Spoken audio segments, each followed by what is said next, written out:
We've been talking a lot about sales, systems, process, and all the steps that you do in your business, technical things. But I wanted to take a step back and go into more psychology. And specifically, we're going to review these 3 books in this series here that is going to help you understand why we do the things we do and how to get other people to do the things we want them to do. Not in a bad way, but just really understanding human behavior.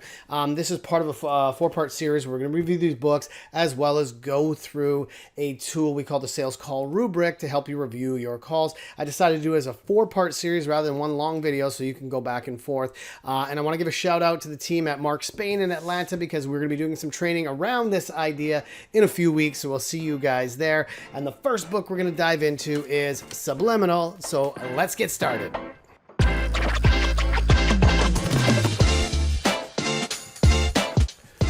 Okay, the first one I'm going to show you here, Subliminal. I really like this book, and what it's all about is how our subconscious rules everything we do. I think one of the things I've heard years and years ago, especially when I started learning sales, is that we are the worst predictor of our own future behavior. Now, when you start to read books like this, you get this instant sense of, oh man, I don't know anything. And that's kind of one of the first sort of rules of being able to mature and to be able to bring in, if you think about like unconscious competence, that's where we want to get you to. So once we understand consciously that we're incompetent, we'll be able to move ourselves to a higher level of being able to get stuff done.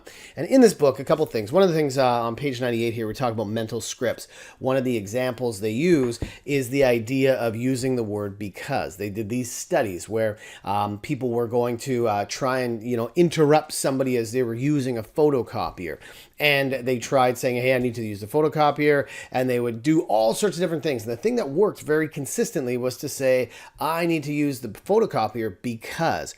And the reason behind the because wasn't important. It's just that word because that basically gives a reason. I want you to think about how to apply that in your business, in your day-to-day life. Is if we just tell somebody, I want this, or you should do this, that's not as powerful as saying, hey, I want to show you something because. We use this as part of our opening in sales calls. We do pre-call planning. We look at our customers and say, hey, I was excited to reach out to you because.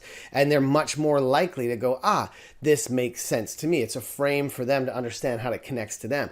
Also, if you want to, let's say you're trying to get past a gatekeeper, or you want to put somebody on hold, or you want anybody to do something for you, you say, hey, you know what? Can I put you on hold for a second? We used to train this to our front desk staff because I have somebody here that's yelling in my face that I need to talk to, or I have another person on the other line, instead of saying, let me just put you on hold for a second. So you can see this word because is very, very powerful. And the reason it works is if you think about what's happening, it's mental scripts. We are hardwired as humans to follow a whole bunch of things called mental scripts. And when you start to see these patterns throughout everything we're doing, it allows you to start to go, okay, I know that's a script, and I know if I use that script, I can move people more towards a decision, and I can help influence better. Don't use this for evil. The next one, there's a bit of a story. It's more of like how we communicate our expectations of people when we are communicating, when we're talking to people, even if we're not in front of them.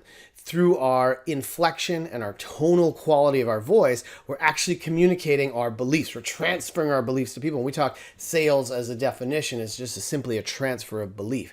And there's a story, an example, a case study they use, where they had a bunch of kids, and they were going to be helping rats work through a maze.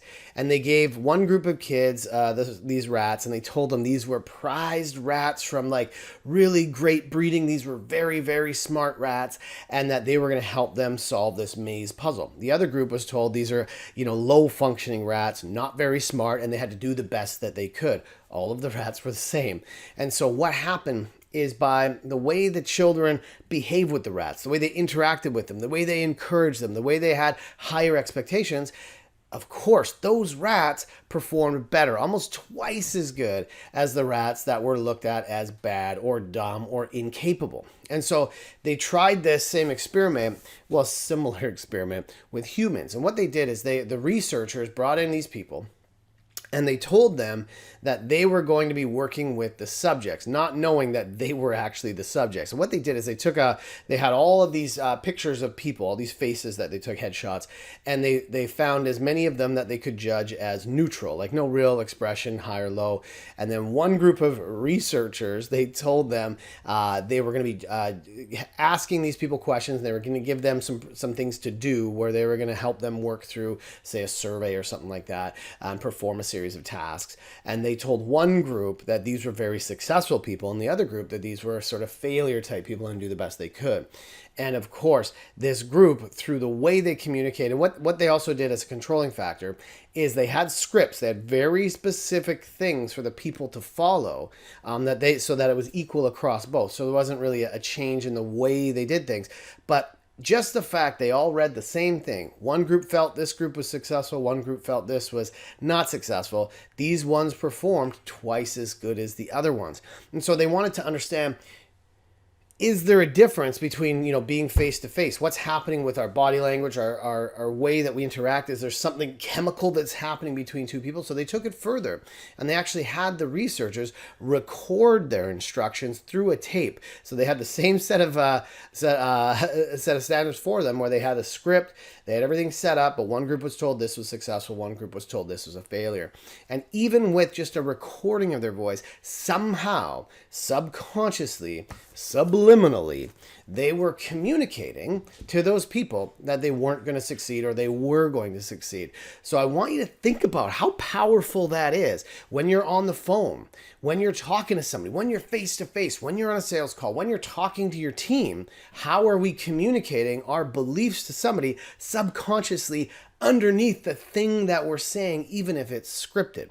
And this is something we have to remember, especially a lot of stuff they talk about with children. If you believe somebody's going to fail at something, you are going to communicate that. So one of the things we have to really lock in when we're selling, when we're helping, when we're serving, is that we have to lock in a belief in the success of the person we're talking to. And whether it's a belief in our product, whether it's a belief in them, we have to make sure that we fundamentally and viscerally believe that this is a good thing. If we don't, subconsciously, we're going to communicate it. And so this applies across everything that you do. That's why this is so, so very important. And the last one I want to say in this book is a quote that they had from Salvador Dali that I really liked. And this is all about sort of, belief in ourselves. And we can really control how we perform each and every day. And this is one that they said, every morning upon awakening, I experience a supreme pleasure, that of being Salvador Dali. And I ask myself, wonderstruck, what prodigious thing will he do today, this Salvador Dali? And so think about that. He says to himself, this is that self-talk. It's that, look in the mirror and really pump yourself up. And it's called motivated reason and motivated remembering. If we just continually think of ourselves as not being able to perform a task or not being good enough, not being strong enough, what we're doing is communicating to ourselves that we're not going to be able to do it. So we're reinforcing this negative loop.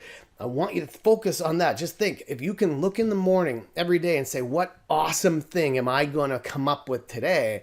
How does that set the tone for everything else you do? And if you do it for yourself, how can you also transfer that to somebody else? So those are 3 things I want to show you from this book, Subliminal.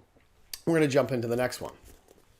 Okay, that's Subliminal, and I'm pumped that I got to show you this one. It's one of my favorite books. We're going to jump into Thinking Fast and Slow in the next video. Remember, this is part of a series here, so follow along as we go. Look at these other books and look at our sales call rubric that we're going to cover. And if this is something you're interested in, make sure you like and subscribe, get the notification button, make your comments below. Let me know how this helps you, what other content we can provide. I want to make sure I help you in your sales, in your process, to be able to improve. And as you learn more about psychology as it pertains to systems, you're going to find things get easier and easier, and you can sell more. And that's my mission. So we'll see you in the next video on Thinking Fast and Slow. Hey, this is Joe Girard with Change Grow Achieve. Thanks for checking this out. Remember to subscribe and check out some of the other videos and resources we have. As a sales coach, I spend a lot of my time just helping people be less weird and more human with their customers. If we can help you and your high-performing team, reach out to us, let us know, and let's connect soon.